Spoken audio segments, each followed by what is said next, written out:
హల్లెలూయా. ఈ ప్రత్యేకమైన సమయంలో ఈ ప్రత్యేకమైన రోజు యొక్క వాగ్దానంతో మీ ముందుకు వచ్చిన్నాను. దేవుడు ఈరోజు మనకు అనుగ్రహించమని వాగ్దానము హెహెచ్కేలో 36వ అధ్యాయము 26వ వచనము. నూతన హృదయమును మీకు ఇచ్చేదను, నూతన స్వభావము మీకు కలగజేసేదను. హల్లెలూయా. ఈ వాగ్దానం ద్వారా మనం దీవించబడను గాక, ఈ వాగ్దానం ద్వారా మనం ఆస్వాదించబడను గాక. ఆమేన్. ఎప్పుడైతే ఇచ్చిన వాగ్దానం బట్టి అడుగుతామో అడిగిన సమస్తాన్ని దేవుడు మనకి అనుగ్రహిస్తాడు. ఇచ్చిన వాగ్దానం ఏంటండి? నూతన హృదయమును మీకు ఇచ్చేదను, నూతన స్వభావమును మీకు కలగజేసేదను.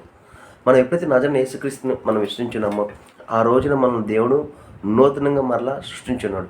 నూతన హృదయాన్ని మనకి ఇచ్చున్నాడు, నూతన స్వభావాన్ని మనకి ఇచ్చున్నాడు.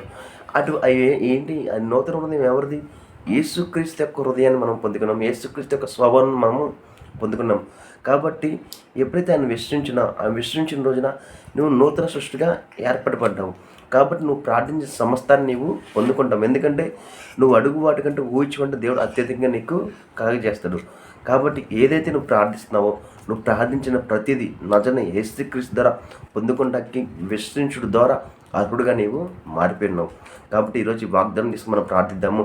మనకు కావాల్సిన సమస్తాన్ని మనము పొందుకుందాము. ప్రార్థించుకుందామా?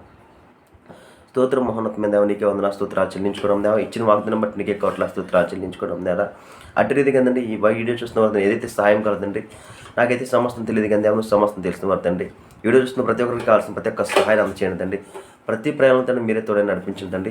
తల దగ్గర నుండి అరికాల వరకు ముట్టి స్వస్థపరచబడినగా కానీ ప్రవచిస్తాం తండ్రి. ఇదిగో దేవా, అడుగుడే మీకు మనం అడుగుచున్నాం తండ్రి. వారికి ఏ విషయాలు అయితే బలహీనంగా ఉన్నారు తండ్రి, ఏ విషయంలో తండ్రి ఇబ్బంది పడుతున్నారు తండ్రి, ప్రతి ఇబ్బంది ఏ స్నామంలో తొలగిపోనుగా కానీ ప్రవచిస్తాం తండ్రి. ప్రతి అనారోగ్యం ఆరోగ్యంగా మారునుగా కానీ ప్రవచిస్తాం తండ్రి. ఇదిగో తండ్రి, ఏ విషయంలో ఏకీభవించిన విషయంలో తండ్రి ఈరోజు అద్భుతం వారు చూచునుగా కానీ ప్రవచిస్తాం దేవా.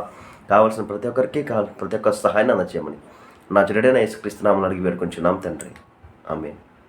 అందరికీ హృదయపూర్వక వందనములు.